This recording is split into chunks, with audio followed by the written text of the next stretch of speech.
Mero Cristianismo, por C.S. Lewis. Libro 2. Lo que creen los cristianos. Primero, las concepciones antagónicas de Dios. Se me ha pedido que diga qué es lo que creen los cristianos. Y empezaré por señalar una cosa que los cristianos no tienen que creer. El que es cristiano no tiene por qué creer en todas las demás religiones se hallan enteramente equivocadas. El ateo tiene que creer que el punto principal de todas las religiones que hay en el mundo es sencillamente una gigantesca equivocación. El cristianismo se halla en libertad de pensar que todas las otras religiones, aún las más estrafalarias, contienen al menos una pequeña porción de la verdad. Cuando yo militaba en el ateísmo, tuve que tratar de persuadirme de que la mayoría de la raza humana siempre había estado equivocada en cuanto a lo más importante. Cuando me hice cristiano, estuve en posibilidad de sostener un punto de vista más libre. Por supuesto, ser cristiano significa pensar que en aquello en que el cristiano difiere de todas las demás religiones, el cristianismo está en lo cierto y todas las religiones equivocadas. Tal como sucede con la aritmética. Existe solo una respuesta para una suma dada y todas las demás respuestas están equivocadas, pero algunas de estas respuestas equivocadas se hallan más cerca que las otras de la respuesta correcta. La primera gran división de la humanidad se da entre la mayoría que cree en alguna clase de Dios o de dioses y la minoría que no cree en él o en ellos. En este punto, el cristianismo se halla alineado con la mayoría, con los antiguos griegos y romanos, con los salvajes modernos, los estoicos, los platónicos, los hindúes, los mahometanos, etc. Veamos ahora la segunda gran división. La gente que cree en Dios puede dividirse de acuerdo con la clase de Dios en el cual cree. Existen dos ideas muy diferentes en cuanto a este tema. Una de ellas es la de que Dios se halla más allá del bien y del mal. Los humanos calificamos una cosa como buena y la otra como mala. Pero de acuerdo con lo que creen algunos, esto no es más que nuestro punto de vista humano. Ellos sostienen que mientras mayor conocimiento se obtenga, menos inclinado se halla uno a dividir las cosas entre buenas y malas. Y más claro se llegará a ver que en un sentido todo es bueno y en otro sentido todo es malo y que nada pudo haber sido diferente. En consecuencia, esta gente piensa que mucho antes de llegar al punto de vista divino, esta distinción entre lo bueno y lo malo habrá desaparecido del todo. Dicen que determinamos que un cáncer es malo porque mata al hombre, pero que de igual manera podríamos llamar malo a un cirujano experto porque mata al cáncer. Todo depende del punto de vista que se tenga. La otra idea opuesta a la ya dicha es la de que Dios es definitivamente bueno o justo, que es un Dios que toma partido, que ama el amor y odia el odio, que desea que nos comportemos en una forma determinada y no en la otra. Así que al primero de estos puntos de vista, que dice que Dios se halla más allá del bien y del mal, se le conoce como panteísmo. Fue sostenido por el gran filósofo prusiano Hegel y, hasta donde lo entendemos, por el hinduismo. El otro punto de vista es sostenido por los judíos, los mahometanos y los cristianos. Y al lado de esta gran diferencia entre el panteísmo y la idea cristiana en cuanto a Dios, por lo general hay otra. Por lo común, los panteístas creen que Dios, por decirlo así, anima el universo como el hombre anima su propio cuerpo. Que el universo casi es Dios, que si Él no existiera tampoco existiría Dios y que todo lo que hallamos en el universo es una parte de Dios. La idea cristiana de Dios es completamente distinta. Creemos que Dios concibió y creó el universo como el hombre que pinta un cuadro y compone una partitura musical. El pintor no es el cuadro y no muere si su pintura es destruida. Se puede decir que él pone mucho de sí mismo en el cuadro que pinta, pero con todo esto solo quiere dar a entender que la belleza e interés del cuadro brotó de su mente. La habilidad del pintor no está en la pintura, en el mismo sentido en que se halla en su cabeza o en sus manos. Esperamos que se note cómo esta diferencia entre los panteístas y los cristianos se une una con la otra. Si no se toma muy en serio la diferencia entre el bien y el mal, es fácil decir que todo lo que se halla en el mundo es parte de Dios. Mas si se piensa que algunas cosas son realmente malas y que Dios es realmente bueno, no se puede hablar de esta forma. Se debe creer que Dios se haya separado del mundo y que algunas de las cosas que vemos en el mundo son contrarias a la voluntad de Dios.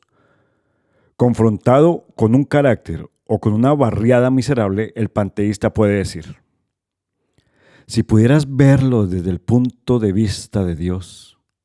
Y el cristiano diría: no digas insensateces. Porque el cristianismo es una religión batalladora. Piensa que Dios hizo el mundo, que el espacio y el tiempo, el calor, el frío, los colores y los sabores y todos los animales y los vegetales son cosas que Dios inventó tal como un hombre inventa cuentos. Pero también piensa que gran parte de las cosas que hay en el mundo han tomado un rumbo equivocado y que Dios insiste, y en forma muy vigorosa, en que nosotros las restauremos. Y esto, por supuesto, suscita un gran interrogante. Si el Dios bueno hizo el mundo, ¿por qué éste ha tomado el sentido torcido? Muchos años simplemente rehusé yo poner atención a las respuestas cristianas porque mi posición era esta: por mucho que digan y por más sutiles que sean sus argumentos, ¿no es mucho más sencillo y más fácil decir que el mundo no fue hecho por un poder inteligente? Todos sus argumentos no son sencillamente un intento complicado de evitar lo que es obvio, pero eso me llevó a verme envuelto en mi otra dificultad. Mi argumento en contra de Dios era que el universo parecía demasiado cruel e injusto. Pero ¿de dónde había obtenido esta idea de lo justo y lo injusto? Nadie dice que una línea está torcida a menos que tenga una idea de lo que es una línea recta. ¿Con qué estaba comparando yo este universo cuando decía que era injusto? Si todo era tan malo y tan sin sentido de la A a la Z, por así decirlo, ¿por qué yo, que suponía ser parte de ese todo, reaccionaba en forma tan violenta en contra de él? Un hombre se siente mojado cuando cae en el agua porque el hombre no es un animal acuático. Un pez no se siente mojado. Por supuesto que habría podido dejar de lado mi idea de la justicia al decir que ella no era sino una idea personal. Pero si hacía tal cosa, mi argumento en contra de Dios se venía al suelo. Porque el argumento dependía de decir que el mundo era injusto y no simplemente que no satisfacía mi fantasía privada. Así que en el mismo hecho de tratar de probar que Dios no existía, en otras palabras, que toda la realidad carecía de sentido, me vi forzado a reconocer que una parte de la realidad, o sea, mi idea de la justicia, estaba llena de sentido. En consecuencia, el ateísmo se convierte en algo demasiado ingenuo. Si el universo entero no tuviera sentido, nunca habríamos hallado que carece de sentido. De igual modo que si no existiera la luz y por lo tanto criaturas con ojos, nunca habríamos llegado a conocer la existencia de las tinieblas. Las tinieblas serían un concepto carente de sentido. Segundo, la invasión. Llegamos entonces a la conclusión de que si el ateísmo es demasiado ingenuo, y veremos otro punto de vista que es también demasiado ingenuo, es el punto de vista que llamaríamos cristianismo aguado, el que simplemente dice que hay un Dios en el cielo y que todo está bien, dejando por fuera todas las difíciles y terribles doctrinas en cuanto al pecado, el infierno y el diablo y la redención. Pero estas son filosofías de muchachos. No es bueno que se pida una religión sencilla. Después de todo, las cosas reales no son sencillas. Parecen serlo, pero no lo son. El escritorio ante el cual nos sentamos parece sencillo, pero pídele a un científico que te diga de lo que en realidad está hecho, que te hable de los átomos y de cómo las ondas lumínicas rebotan en ellos e hieren nuestros ojos, que en efecto tienen sobre nuestro nervio óptico y nuestro cerebro. Y por supuesto hallamos que lo llamamos ver un escritorio, encierra misterios y complicaciones que no parecen tener fin. Un niño que ora parece algo sencillo.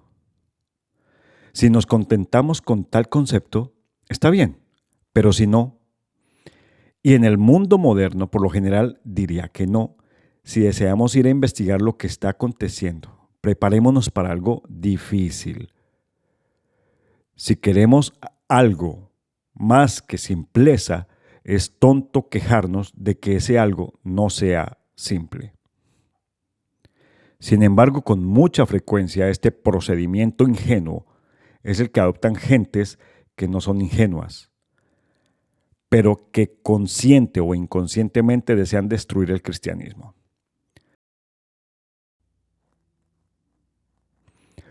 Tales gentes construyen una versión del cristianismo apta para un niño de 6 años y la hacen objeto de sus ataques.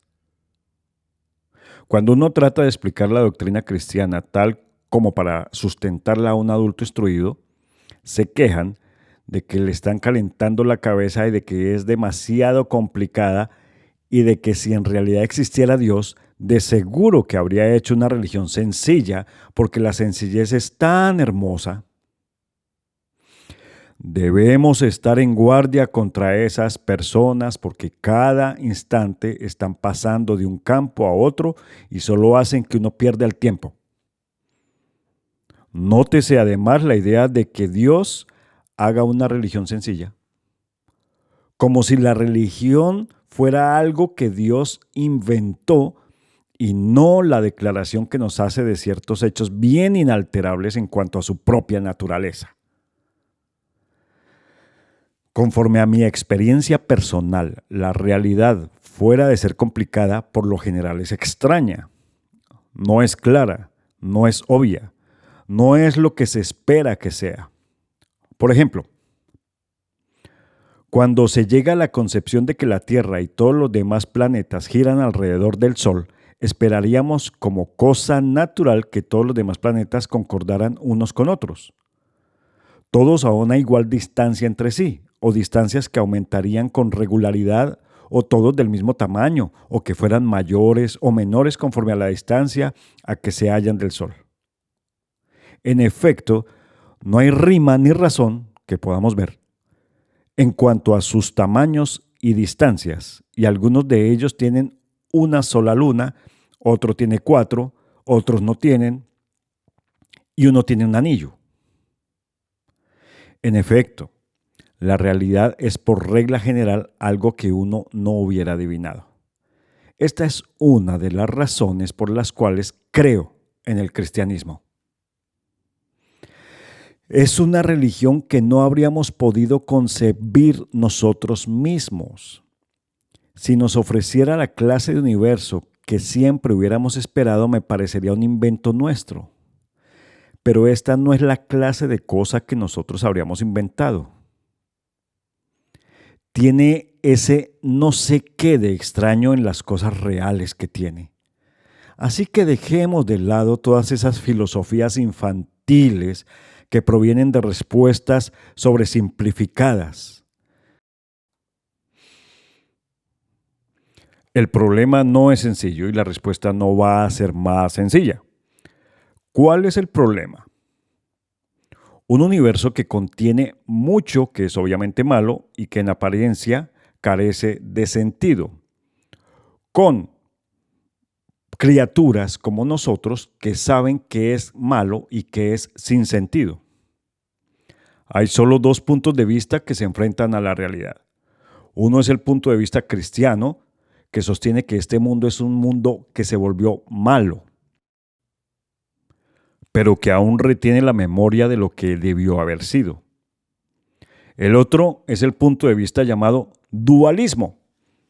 El dualismo es la creencia de que existen dos poderes iguales e independientes detrás de todas las cosas, uno bueno y el otro malo, y que este universo es el campo de batalla en el cual están empeñados en una guerra interminable.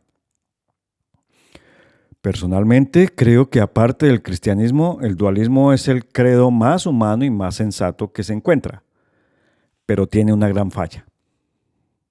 Los dos poderes, espíritus o dioses, los buenos y los malos, se supone que son muy independientes entre sí. Han existido desde toda la eternidad. Ninguno de ellos hizo al otro y ninguno de ellos tiene mayor derecho que el otro para llamarse Dios. Cada uno de ellos presumiblemente piensa que es bueno y que el otro es malo. Uno de ellos ama el odio y la crueldad y el otro ama el amor y la misericordia. Y cada uno de ellos respalda su propio punto de vista. Mas, ¿qué es lo que queremos decir cuando a uno de ellos lo llamamos el poder bueno y al otro el poder malo? O bien con ellos simplemente queremos decir que preferimos el uno al otro, tal como se puede preferir la cerveza a la sidra, o estamos diciendo que sea lo que los poderes piensen de sí, y sea, lo que al momento prefiramos los humanos, uno de esos poderes es en realidad malo, se haya equivocado cuando él mismo se considera bueno. Si queremos decir que preferimos lo primero, debemos dejar de hablar en cuanto a lo bueno y lo malo, porque bueno es lo que debemos preferir muy a pesar de lo que en cierto momento dado sean nuestras preferencias. Si el ser bueno significa sencillamente ponerse al lado de lo que nos gusta sin ninguna razón, lo bueno no merece la pena que se le llame bueno. Así que seguramente queremos decir que uno de los dos poderes está equivocado y el otro está en lo cierto, de acuerdo a nuestro gusto.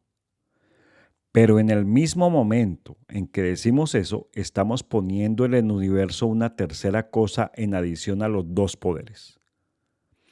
Alguna ley o norma o regla del bien con la cual uno de los dos poderes se conforma y el otro no puede conformarse. Mas por cuanto los dos poderes se juzgan por esa norma, entonces esta norma o el ser que las hizo está mucho más allá y por encima de estos dos poderes. Y será entonces el verdadero Dios. En efecto, lo que queremos decir cuando lo llamamos bueno y malo es que uno de ellos se halla en relación bien acoplada con el Dios real y definitivo, al paso que el otro se halla en malas relaciones con él. El mismo punto puede formularse en una forma distinta. Si el dualismo es cierto, el poder malo debe ser un ser que le gusta lo malo por ser malo. Pero en realidad jamás hemos oído que alguien prefiera la maldad solo por ser maldad. Lo más cerca de esto a que podemos llegar es la crueldad. Pero en la vida real, las personas son crueles por una de dos razones. O bien porque son sadistas, esto es, porque tienen una perversión sexual que hace que la crueldad sea para ellos causa de placer, o por algo que van a obtener por el ejercicio de la crueldad, dinero, poder o seguridad. Mas el placer, el dinero, el poder y la seguridad son, por definición, cosas buenas. La maldad consiste en buscar estas cosas por un método erróneo, por el camino erróneo o en el exceso de tales cosas. Por supuesto que con esto no quiero decir que las personas crueles no sean extremadamente malvadas. Lo que quiero decir es que la maldad, cuando se le examina, resulta ser el deseo de obtener algo bueno por el camino equivocado. Se puede ser bueno por el solo amor a la bondad. No se puede ser malo solo por amor a la maldad. Se puede hacer una acción bondadosa cuando no nos sentimos bondadosos y cuando no nos proporciona placer alguno, solamente porque la bondad es justa. Pero nadie ejercita nunca una acción cruel solo por el hecho de que la crueldad es mala. Se hace solo porque la crueldad proporciona placer o porque de ella se deriva algo útil. En otras palabras, la maldad no puede tener éxito ni siquiera en ser mala en la misma forma en que la bondad es buena. La bondad, por así decirlo, es ella misma en sí. La maldad no es más que bondad dañada. Y primero debe existir algo que sea bueno antes de que se le eche a perder o a dañar. Podemos decir que el sadismo es una perversión sexual. Pero primero hemos de tener el concepto de lo que es sexualidad normal antes de que podamos hablar de que se le pervierte. Y se puede ver en qué consiste la perversión, porque se puede explicar lo pervertido a partir de lo normal, y no se puede explicar lo normal a partir de lo pervertido. Se llega a la conclusión de que este poder malo, que se supone se halla en pie de igualdad con el poder bueno, y que ama la maldad en la misma forma que el poder bueno ama la bondad, es apenas un espantajo, un sofisma de distracción. Para ser malo necesita cosas buenas que desear y luego ha de buscar el camino equivocado. Ha de tener impulsos que originalmente sean buenos para poder pervertirlos. Pero si es malo, no puede suministrarse ni buenas cosas que desea hacer ni buenos impulsos que pervertir.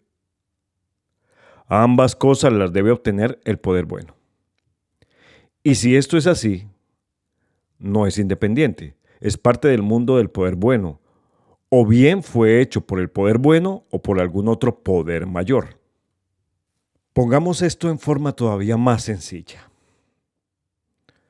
Para ser malo debe existir y tener inteligencia y voluntad. Pero para la existencia, la inteligencia y la voluntad son en sí cosas buenas. Por lo tanto, debe haberlas adquirido el poder bueno. Aún para ser malo debe tomar prestado o robar de su oponente. ¿No empezamos a ver ahora por qué el cristianismo siempre ha dicho que el diablo es un ángel caído? Esto no es un mero cuento para niños. Es un reconocimiento real del hecho de que el mal es un parásito, no algo original. Los poderes que capacitan al mal para hacer su obra son poderes suministrados por el bien. Todas las cosas que capacitan a un hombre malo para que con efectividad sea malo son en sí mismas buenas. La resolución, la astucia, la buena apariencia, la existencia misma. Es esta la razón por la cual en sentido estricto el dualismo no funciona. Debo reconocer que el cristianismo real, lo opuesto al cristianismo aguado, se halla mucho más cerca del dualismo de lo que se cree. Una de las cosas que me sorprendieron cuando por primera vez leí el Nuevo Testamento seriamente fue que hablaba mucho en cuanto al poder de las tinieblas en este universo. Poderoso espíritu de maldad que se sostiene es el poder que se halla detrás de la muerte y la enfermedad y el pecado. La diferencia se halla en que el cristianismo dice que este poder de las tinieblas fue creado por Dios y que era bueno cuando fue creado y luego se desvió. El cristianismo se halla de acuerdo con el dualismo en que este universo se halla en guerra, pero no la tiene como una guerra entre dos poderes independientes. La tiene como una guerra civil, una rebelión, y nosotros vivimos en una parte del universo ocupada por los rebeldes. Territorio ocupado por el enemigo. Esto es lo que es el mundo. El cristianismo es el relato de cómo el rey legal ha desembarcado aunque pudiera decirse que disfrazado, y nos está llamando a que tomemos parte en una campaña de sabotaje. Cuando se concurre a la iglesia, en realidad estamos sintonizando el mensaje inalámbrico que nos viene de nuestros amigos. Por eso el enemigo está ansioso de impedirnos que asistamos a la iglesia. Lo hace explotando nuestra presunción y nuestra pereza, así como también nuestro esnobismo intelectual. Sé que alguien me preguntará, ¿quieres de veras a estas alturas reintroducir a nuestro viejo amigo el diablo con sus cuernos y pezuñas y todo lo demás? Bueno, lo que a estas alturas tienen que ver con el asunto, no lo sé. Y no me preocupan las pezuñas ni los cuernos. Por lo demás, nuestra respuesta es sí. No pretendo saber nada en cuanto a su apariencia. Si en realidad hay alguien que desea conocerlo, mejor le diría, no te preocupes. Si en realidad es esto lo que deseas, lo lograrás. Ahora que te vaya a agradar cuando lo logres, eso ya es otro asunto. Tercero, la alternativa asombrosa. Los cristianos, entonces, creen que un poder malvado se ha hecho por ahora el príncipe de este mundo. Y claro, esto suscita algunos problemas. ¿Este estado de cosas se halla o no de acuerdo con la voluntad de Dios? Si se halla de acuerdo, diríamos que es un Dios extraño. Y si no se halla de acuerdo, ¿cómo puede suceder algo que sea contrario a la voluntad de un ser con poder absoluto? Pero cualquiera que haya estado ejerciendo autoridad sabe que una cosa puede estar de acuerdo con su voluntad en una forma y en otra no. Es muy sensato que una madre diga a sus hijos, yo no voy a estar poniéndoles en orden su cuarto todas las noches. Deben aprender a mantenerlo ordenado ustedes mismos. Pero luego una noche sube al cuarto y ve que el osito de felpa y la tinta y la gramática francesa se hallan regados por todas partes. Esto es contra su voluntad. Preferiría que los niños fueran ordenados. Por otra parte, su voluntad es dejar a los niños en libertad de ser desordenados. Lo mismo sucede con cualquier regimiento, sindicato o escuela. Permites que una cosa sea voluntaria y la mitad de la gente no lo hace. No es que quieras tal resultado, pero tu voluntad lo ha hecho posible. Probablemente ocurre lo mismo en el universo. Dios creó cosas que tuvieran libre albedrío. Esto quiere decir criaturas que pudieran escoger entre lo bueno y lo malo. Algunas personas piensan que pueden imaginarse una criatura libre que no tiene posibilidad alguna de escoger el mal. Yo no puedo. Si una cosa es libre para hacer lo bueno, también es libre para hacer lo malo. Y libre albedrío es lo que hace que el mal sea posible. ¿Por qué entonces nos dio Dios libre albedrío? Porque el libre albedrío, aunque hace que el mal sea posible, es también lo único que hace posible que el amor o la bondad o el gozo valgan la pena. Un mundo de autómatas, de criaturas que operen como máquinas, apenas sí valdría la pena ser creado. La felicidad que Dios determina para sus criaturas más elevadas es la felicidad de estar libre y voluntariamente unidas con Él y entre sí en un éxtasis de amor y de deleite, comparado con el cual amor más abayazador entre un hombre y una mujer en esta tierra es mera leche aguada, y para eso tienen que ser libres. Por supuesto que Dios sabía lo que sucedería si tales criaturas usaban mal su libertad. Aparentemente pensó que el riesgo valía la pena. Tal vez nos sintamos inclinados a estar en desacuerdo con Él. Pero hay una dificultad en cuanto a no estar de acuerdo con Dios. Dios es la fuerza de la cual proviene nuestro poder de raciocinio. No podemos nosotros estar en lo cierto y Él estar equivocado más de lo que puede una corriente de agua levantarse por encima de su origen. Cuando uno discute con Él, está discutiendo con el poder que lo capacita para discutir. Es algo así como cortar la rama del árbol en el cual estamos trepados.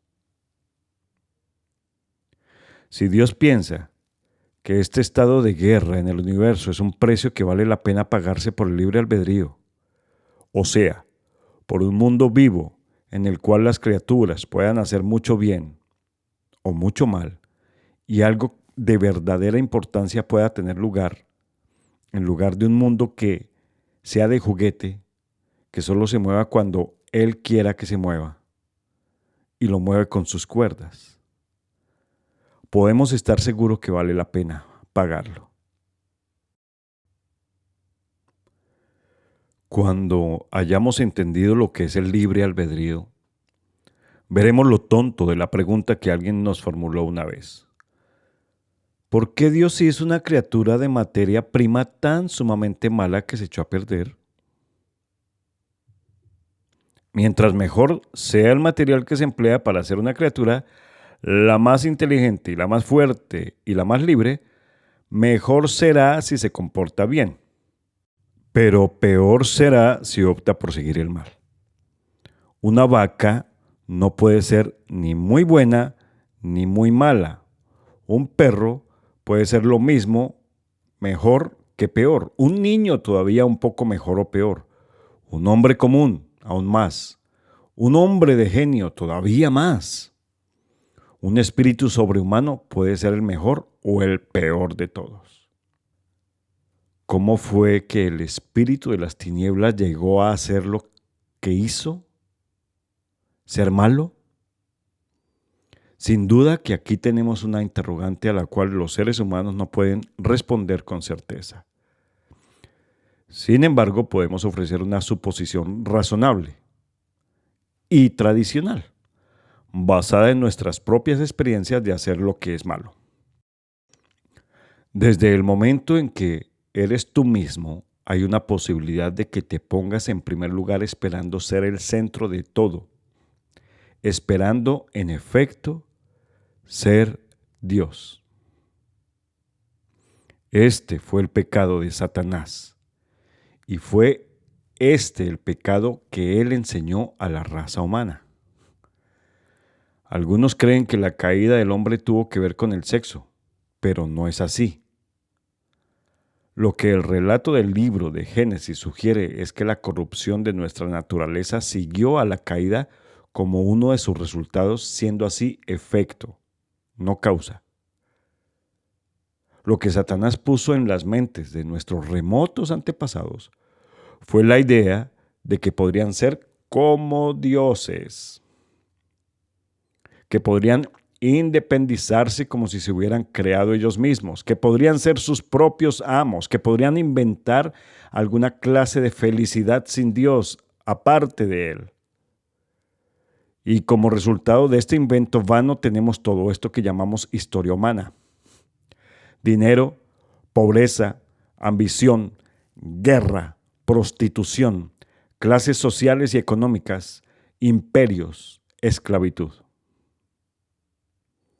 El prolongado y terrible relato del hombre en su afán por hallar algo fuera de Dios que le pueda proporcionar felicidad. La razón de que nunca pueda lograrlo es esta. Dios nos hizo. Nos inventó tal como un hombre inventa un motor. Un automóvil está hecho para que funcione con gasolina y no correrá bien con otra cosa. Dios diseñó la máquina humana para que funcionara con Él. Él mismo es el combustible para nuestros espíritus o la comida que fue designada para alimentarnos. No existe otra cosa. Es por ello que no es bueno pedirle a Dios que nos haga felices a nuestra propia manera, sin que tengamos que molestarnos con la religión. Dios no puede darnos felicidad y paz sin Él, porque es imposible. No existe tal cosa. Esta es la clave de la historia. Se consume una cantidad tremenda de energía, se edifican civilizaciones, se han inventado instituciones magníficas, pero siempre algo ha salido mal. Pero por algo siempre la gente egoísta y cruel llega a dominar la escena y todo vuelve a la miseria, todo vuelve a la ruina. La máquina se avería. Todo parece que empieza bien y que avanza unos cuantos metros y luego se rompe. Están tratando de hacerla andar con un combustible inapropiado. Eso es lo que nos ha hecho Satanás a los humanos. ¿Y qué fue lo que hizo Dios? Primero que todo, nos dejó conciencia, sentido de lo bueno y de lo malo. Y a través de la historia ha habido gentes que han estado tratando, algunas de ellas con sus mejores esfuerzos, de obedecerla. Nadie lo ha logrado hasta ahora. En segundo lugar, envió a la raza humana lo que llamaríamos buenos sueños. Me refiero a esos relatos, a veces estrafalarios, que hallamos en todas las religiones paganas en cuanto a un Dios que muere y vuelve a la vida y que por su muerte de cierta forma da nueva vida a los hombres. En tercer lugar, Dios escogió a un pueblo en particular y gastó varias centurias martillando en sus cabezas la clase de Dios que Él era. Que Él era el único y que le gustaba el buen proceder. Ese pueblo es el pueblo judío y el Antiguo Testamento nos relata el proceso de martilleo. Entonces viene lo verdaderamente asombroso. Entre estos judíos de repente se presenta un hombre que dice que es Dios, que puede perdonar pecados. Dice que siempre ha existido, que vendrá a juzgar al mundo al final de los tiempos. Entendamos esto con toda claridad. Entre los panteístas, al igual que entre los hindúes, cualquiera puede decir que es parte de Dios. No está diciendo nada raro. Pero este hombre, siendo como era judío, no podía referirse a esta clase de Dios. En su lenguaje, Dios quiere decir un ser aparte del mundo que Él hizo, un ser infinitamente independiente que cualquier otra cosa. Y cuando se logra captar tal cosa, se verá que lo que este hombre decía era sencillamente lo más asombroso que nunca antes hubieran pronunciado labios humanos. Una parte de esta afirmación tiende a escaparse de nuestra atención porque la hemos oído con tanta frecuencia que ya casi no le vemos su importancia. Me refiero al perdón de los pecados, de cualquier pecado. A menos que quien esté hablando sea Dios, esta afirmación es absurda, tan desproporcionada que da risa. Podemos entender que un hombre perdone ofensas que se le hayan hecho. Me das un pisotón y yo te perdono, me robas dinero y te perdono. Pero, ¿qué diríamos de un hombre a quien nada de esto le haya pasado y que anuncia que perdona el que otro hombre haya sido pisoteado y haya sido robado? Fatuidad asnal es el término menos duro que usaríamos para describir su manera de proceder. Sin embargo, esto fue lo que hizo Jesús. Le dijo a la gente que sus pecados eran perdonados y nunca esperaba que se le consultara a los que indudablemente habían sido perjudicados por tales pecados. Sin vacilar, se comportaba como si él fuera la parte más afectada, la persona ofendida con todas las ofensas. Esto tiene sentido si Él realmente era Dios cuyas leyes son quebrantadas y cuyo amor es herido por cada pecado. En labios de cualquiera que no sea Dios, estas palabras solo podríamos considerarlas como una necedad y una fantasía sin paralelo en la historia de la humanidad. Sin embargo, y esto es lo extraño y significativo, aún sus enemigos, cuando leen los evangelios, por lo general no sacan la impresión de que Jesús fuera un necio y un fatuo, mucho menos los lectores libres de prejuicios. Cristo dice que Él es manso y humilde, ¿y nosotros le creemos? Y no notamos que si Él fuera un simple hombre, la mansedumbre y la humildad son las características que menos atribuiríamos a algunos de sus dichos. Estamos tratando aquí de evitar que alguien diga la mayor de las tonterías que a menudo se han dicho en cuanto a Él. Estoy dispuesto a aceptar a Jesús como un gran maestro de moral, pero no acepto su afirmación de que es Dios. Esto es algo que no deberíamos decir. El hombre que sin ser más que hombre haya dicho la clase de cosas que Jesús dijo, no es un gran moralista. Es un lunático que está al mismo nivel del que dice que es un huevo o el diablo del infierno. Puedes hacer tu elección. O bien, este hombre era y es el Hijo de Dios, o era un loco o algo peor. Escarnécele como a un insensato, escúpelo, mátalo como a un demonio. O cae a sus pies y proclámalo como Señor y Dios.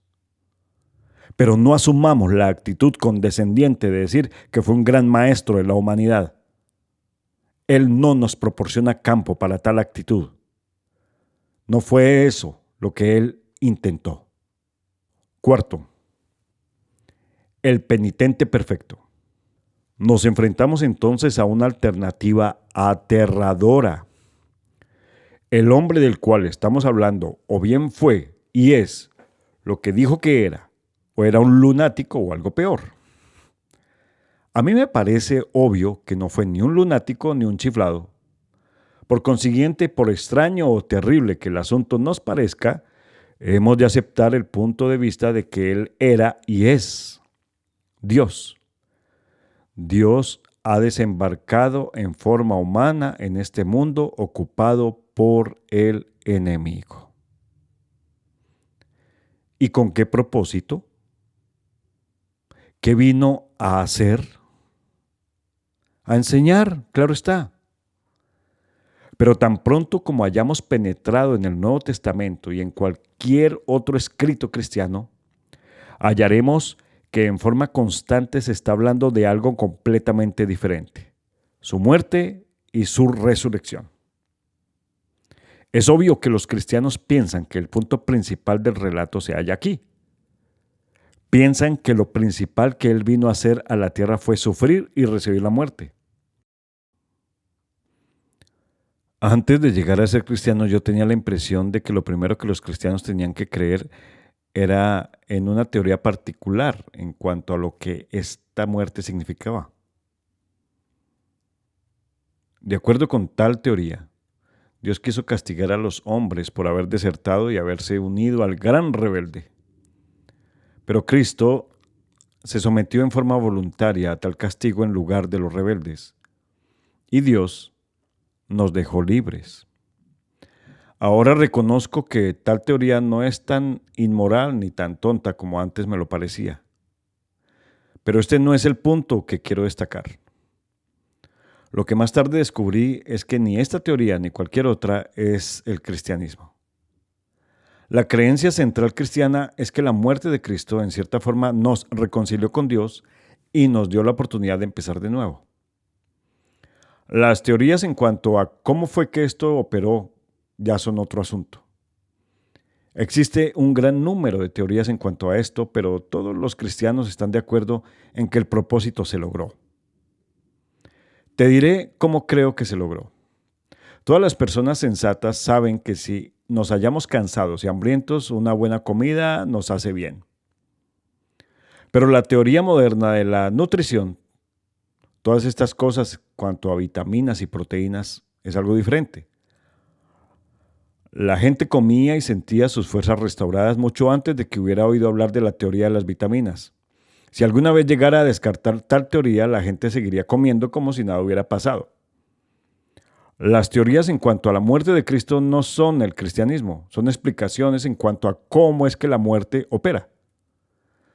No todos los cristianos están de acuerdo en cuanto a la importancia de estas teorías. La iglesia a la cual pertenezco, la iglesia anglicana, no ha escogido ninguna de ellas como la verdadera.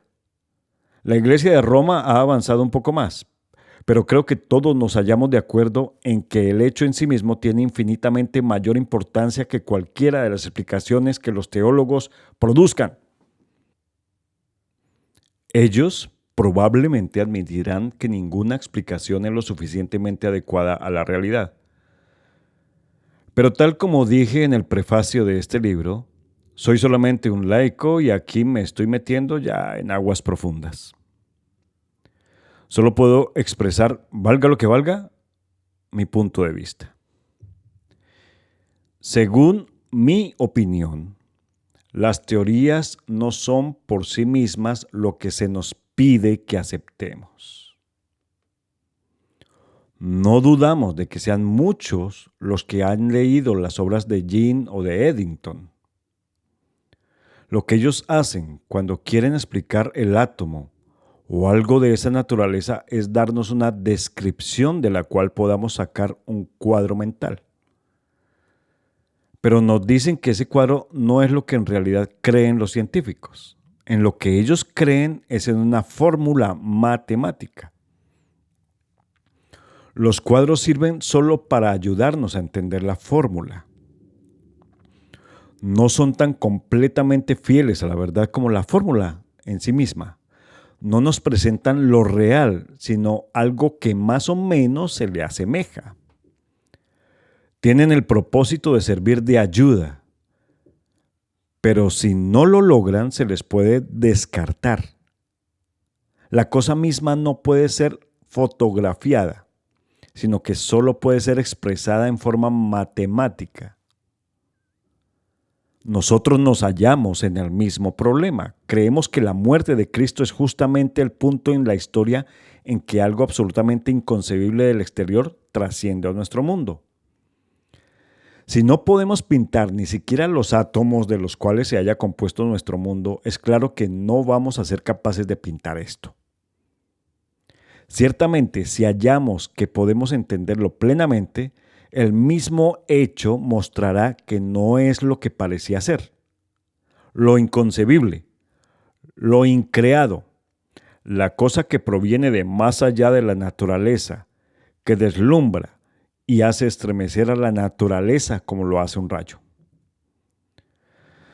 Puede ser que te preguntes de qué beneficio te será esto si no lo puedes entender.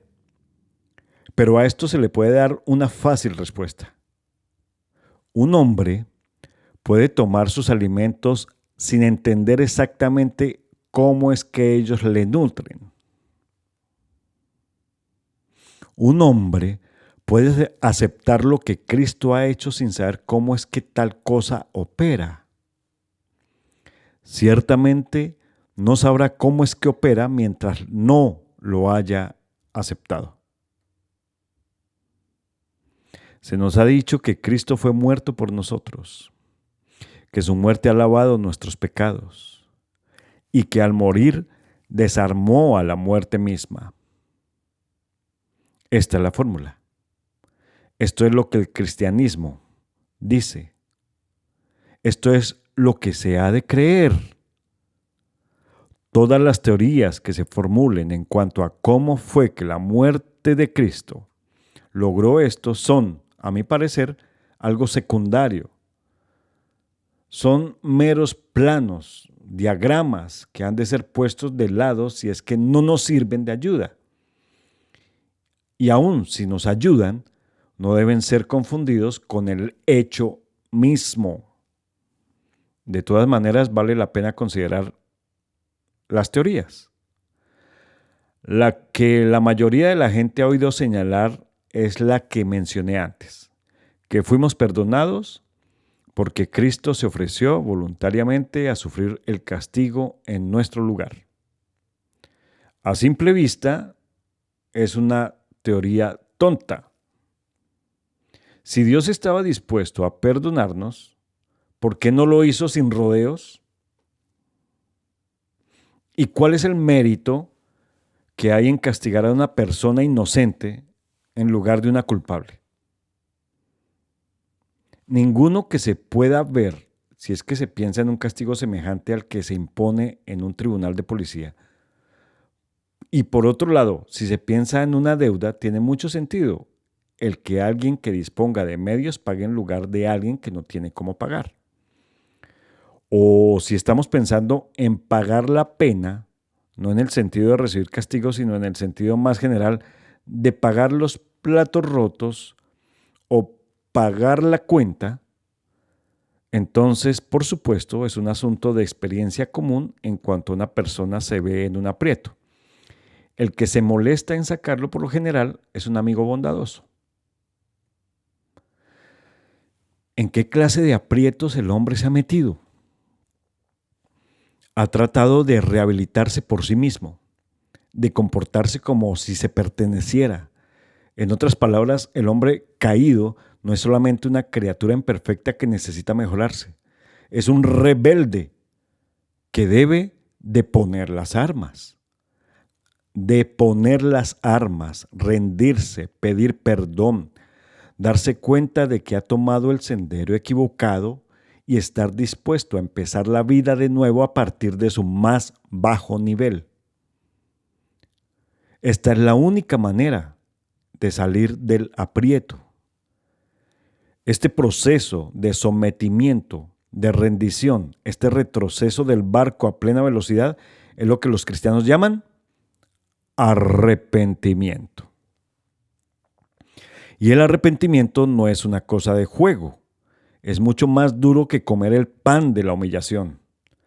Es desaprender la autosuficiencia y la autodeterminación en que hemos venido entrenándonos. Es matar una parte de nosotros mismos. Es experimentar cierta clase de muerte. Por cierto, hay que ser bueno para arrepentirse. Y es aquí donde se presenta el problema. Solo una persona mala necesita arrepentirse, pero solo una persona buena puede arrepentirse. Mientras peores seamos, más lo necesitamos y menos capacitados estamos para hacerlo. La única persona que podría hacer esto a la perfección sería una persona perfecta. Y esa persona perfecta no está acá. Y además, esa persona perfecta no necesitaría arrepentirse. Recordemos, este arrepentimiento, esta sumisión voluntaria a la humillación, a una especie de muerte, no es algo que Dios demanda de nosotros antes de aceptarnos de nuevo y del cual nos exime si así lo quiere. Es solamente una descripción de cómo vuelve uno a Él.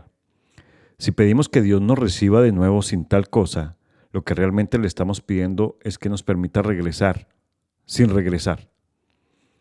Y esto no puede suceder. Muy bien. Entonces tenemos que pasar por ello. Pero la misma maldad que hace que necesitemos del arrepentimiento nos incapacita para hacerlo. ¿Lo podremos hacer si Dios nos ayuda? Sí. Pero ¿de qué estamos hablando cuando nos referimos a la ayuda de Dios? Estamos hablando de que Él ponga un poco de sí mismo en nosotros, por decirlo así. Él nos proporcione un poco de sus poderes de razonamiento y es así como pensamos. Pone un poco de su amor en nosotros y es así como podemos amarnos los unos a los otros. Cuando estamos enseñándole a escribir a un niño, guiamos su mano mientras forma las letras. Esto es, forma las letras porque nosotros las estamos formando. Amamos y razonamos porque Dios ama, razona y sostiene nuestra mano mientras lo hacemos. Si no hubiéramos caído, esto sería cosa de coser y cantar. Pero desafortunadamente ahora necesitamos de la ayuda de Dios para hacer algo que Dios, en su propia naturaleza, nunca hará, que sería rendirse, sufrir, someterse y morir. Nada en la naturaleza de Dios corresponde en forma alguna a este proceso. Este camino por el cual necesitamos ser conducidos o guiados por Dios en su mayor parte es un camino que Dios en su propia naturaleza nunca ha transitado.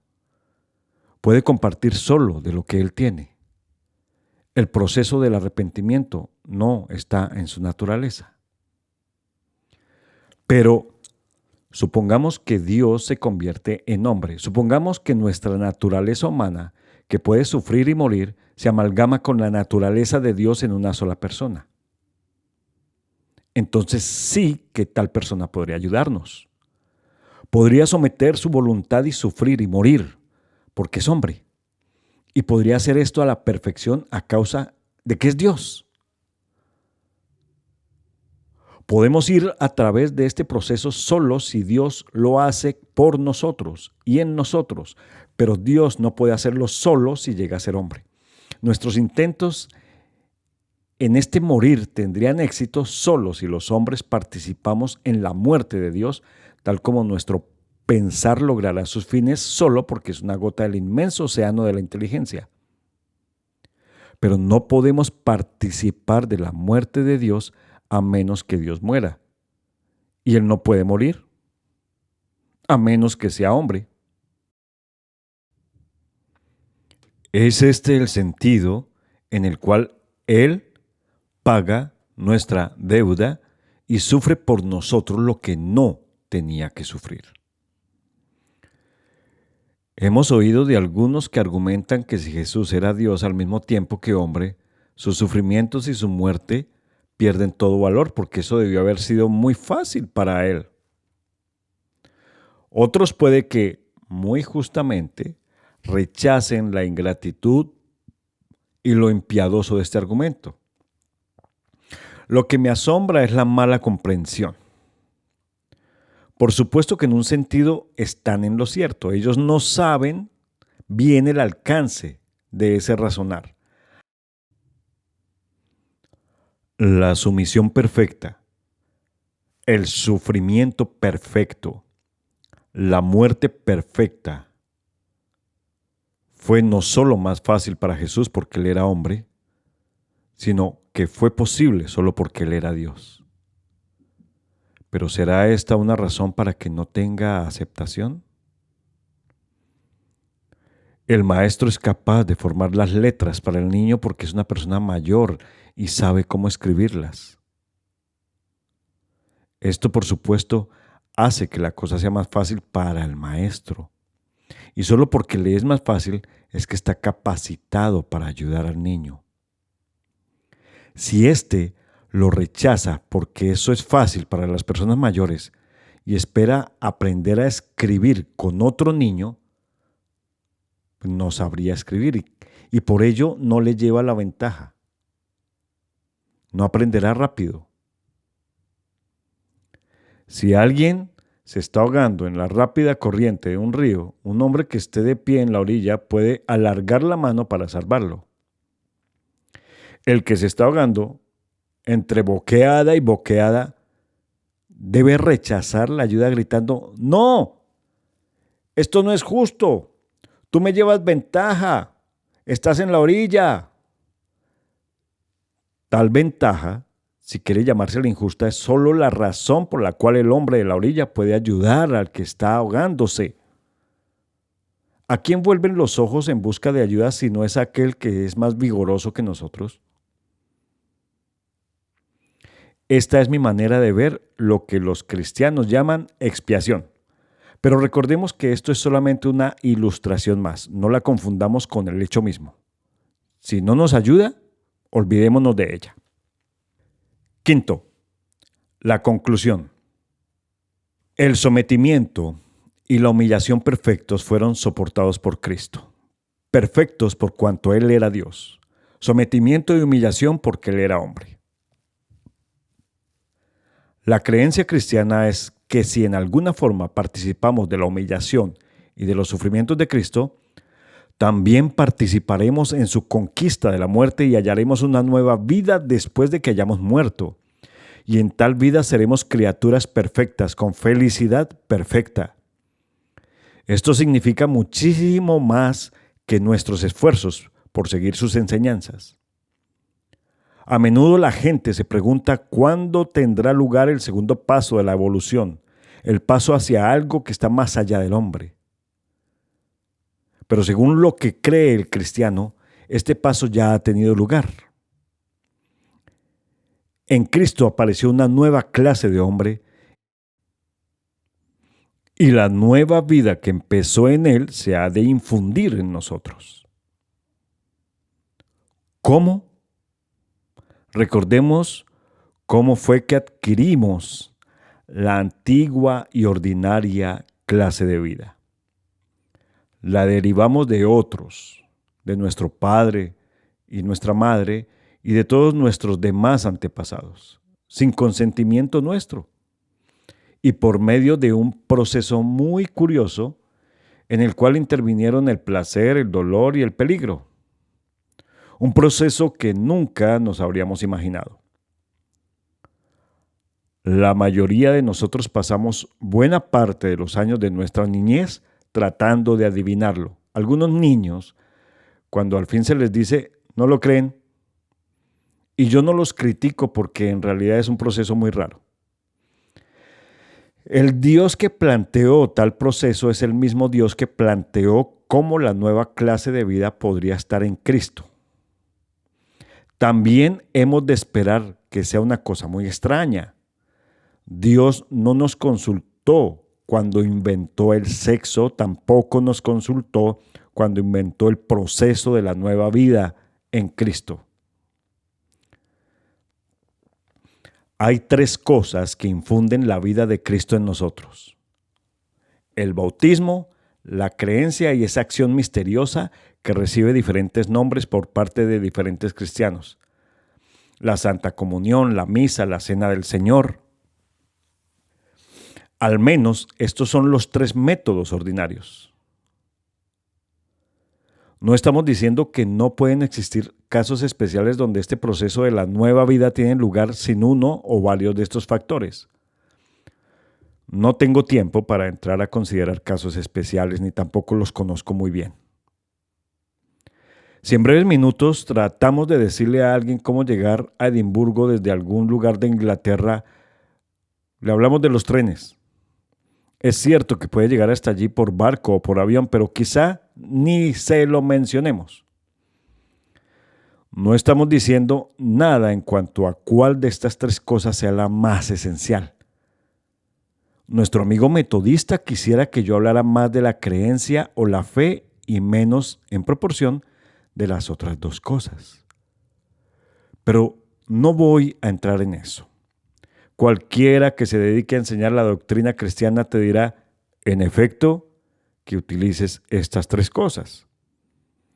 Esto es suficiente para lo que nos proponemos. Yo mismo no veo cómo estas tres cosas puedan ser las conductoras de la nueva clase de vida.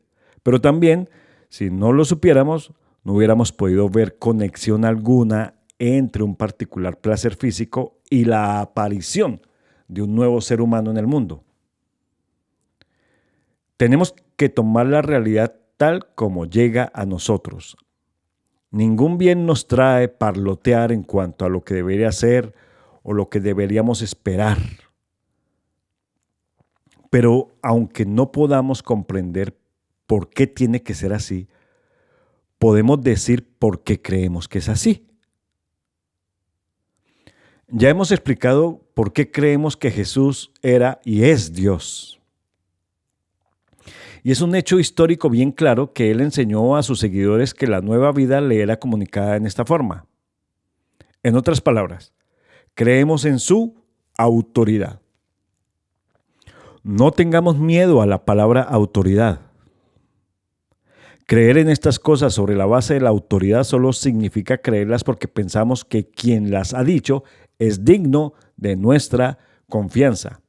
99% de las cosas en las cuales creemos las creemos sobre la base de la autoridad. Creemos que existe un lugar llamado Nueva York y lo creemos porque gentes en quienes confiamos nos lo han dicho así. El hombre común cree en el sistema solar, en los átomos, en la circulación de la sangre, basado en la autoridad de los científicos que han dicho que existen. Toda declaración histórica en el mundo se cree sobre alguna base de autoridad. Ninguno de nosotros vio la conquista de los normandos ni la derrota de la Armada Invencible. Ninguno de nosotros puede probarlas por medio de la lógica pura, tal como se prueba una cosa por medio de las matemáticas. Las creemos sencillamente porque hubo gente que las vieron y dejaron escritos para informarnos en cuanto a ella. Esto es autoridad. Si un hombre rehúsa aceptar la autoridad de otros en todas las cosas, tal como lo hacen algunos en cuanto a la religión, deberá contentarse con no llegar a saber nada en la vida. No creas que estoy afirmando que el bautismo y la creencia y la Santa Comunión sean cosas que vamos a hacer en lugar de nuestros propios intentos de imitar a Cristo. Nuestra vida natural se deriva de nuestros padres. Esto no significa que permanecerá siendo vida aun si nada hacemos en cuanto a ella. La podemos perder por negligencia nuestra o por cometer suicidio. Se le ha dado de alimentar y se le ha de cuidar, pero siempre hemos de recordar que nosotros no estamos haciendo la vida, sino que estamos conservando la que hemos recibido. De igual manera, el cristiano puede perder la vida en Cristo que le fue infundida y ha de hacer esfuerzos para conservarla, pero ni aun el mejor de los cristianos actúa por su cuenta. Simplemente nutre o protege una vida que nunca habría podido adquirir por sus propios medios. Y esto tiene consecuencias prácticas. Mientras la vida natural permanezca en el cuerpo, son muchas las cosas que hará para reparar el cuerpo. Cortémoslo y hasta un cierto punto sanará, cosa que no sucede con un cuerpo muerto. Un cuerpo vivo no es algo que nunca sufre daño, sino que hasta cierto punto se cura por sí mismo. De la misma manera, un cristiano no es alguien que nunca hace lo malo, sino un hombre que es capaz de arrepentirse y restaurarse y empezar de nuevo después de cada tropiezo, porque la vida en Cristo que está en él lo repara siempre y lo capacita para repetir hasta cierto grado la clase de muerte voluntaria que Cristo mismo sufrió. Por eso es que el cristianismo se halla en una posición diferente de la que aquellos que están tratando de ser buenos. Esperan agradar a Dios siendo buenos si es que hay un Dios, o si no creen que exista alguno. Al menos esperan merecer la aprobación de la gente buena. Pero el cristianismo piensa que lo bueno que él hace proviene de la vida de Cristo que hay en su interior.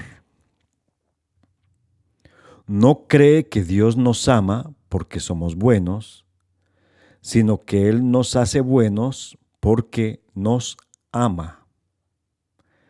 Esto es como el techo de un invernadero, que no atrae la luz del sol porque sea brillante, sino que es brillante porque los rayos del sol caen sobre él.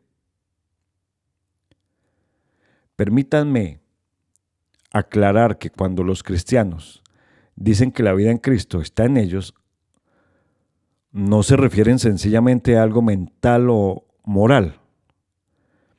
Cuando hablan de estar en Cristo o de que Cristo está en ellos, No es simplemente una forma de decir que están pensando en Cristo o que están tratando de imitarle. Lo que quieren decir es que Cristo está obrando a través de ellos, que todos los cristianos son el organismo físico por medio del cual Cristo actúa, que ellos son los dedos, los músculos y las células del cuerpo de Cristo. Y quizá esto explique una o dos cosas. Explica por qué la nueva vida se propaga no solamente por puros actos mentales como el creer, sino también por actos corporales como el bautismo y la cena. No es solamente la diseminación de una idea.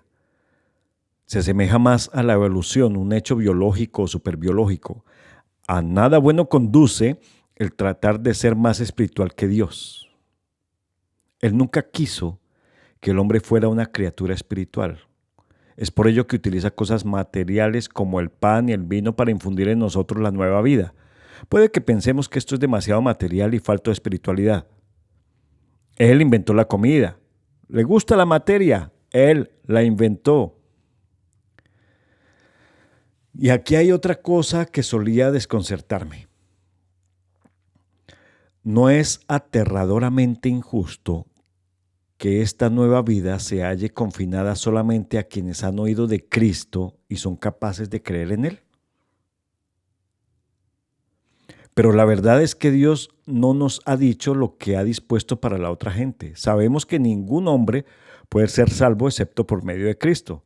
No sabemos si solo los que saben de Él puedan ser salvos por medio de Él. Pero mientras tanto, si te preocupan los que se hallan fuera, lo más irracional que puedes hacer es permanecer fuera tú mismo. Los cristianos son el cuerpo de Cristo, el organismo por medio del cual Él actúa. Cada adición a este cuerpo lo capacita para hacer más. Si deseas ayudar a quienes se hallan fuera del cuerpo, debes añadir tu pequeña célula al cuerpo de Cristo, pues solo Él puede ayudarlos. El cercenar los dedos de un hombre sería la forma más extraña de ayudar a alguien. Y existe otra posible objeción. ¿Por qué Dios desembarca en este mundo ocupado por el enemigo y disfrazado inicia una especie de sociedad secreta para socavar la obra del diablo? ¿Por qué no desembarca con poder y lo invade? ¿Es que no es lo suficientemente fuerte? Bueno, los cristianos creen que Él va a desembarcar con poder, pero no sabemos cuándo lo va a hacer. Podemos explicar su demora. Desea darnos la oportunidad de que en una forma voluntaria nos unamos a Él. No creo que ni tú ni yo tengamos muy buena opinión del francés que esperó hasta que las fuerzas aliadas entraran en Alemania para anunciar que estaba del lado nuestro. Dios invadirá. Pero me pregunto si los que piden a Dios que interfiera abierta y directamente en nuestro mundo se dan la plena cuenta de lo que va a suceder cuando lo haga. Cuando esto tenga lugar, habrá llegado el fin del mundo. Cuando el autor se presenta en el escenario, el drama ha terminado. Claro que Dios va a invadir, pero ¿de qué servirá que digas que estás de parte suya entonces cuando veas que el mundo natural se desvanece como un sueño y que otra cosa aparece de repente? Algo que jamás podrías haber concebido, algo que será muy bello para algunos, pero muy terrible para otros, en lo cual no se nos dejará escoger. Dios se presentará abiertamente y será algo tan sobrecogedor que producirá amor irresistible o terror irresistible en las criaturas. será entonces demasiado tarde para escoger de qué lado estaremos. Está de más decir que preferimos permanecer tendidos en el suelo cuando es imposible levantarse. Esa no será la hora de escoger. Será la ocasión en que veremos cuál es el lado que en realidad hemos escogido, ya sea que nos hayamos dado cuenta antes o no. Hoy, este día, este momento, es nuestra oportunidad de escoger el lado correcto. Dios está esperando para darnos esta oportunidad. Pero esta oportunidad no durará para siempre. Hemos de aprovecharla o hemos de perderla de una vez por todas.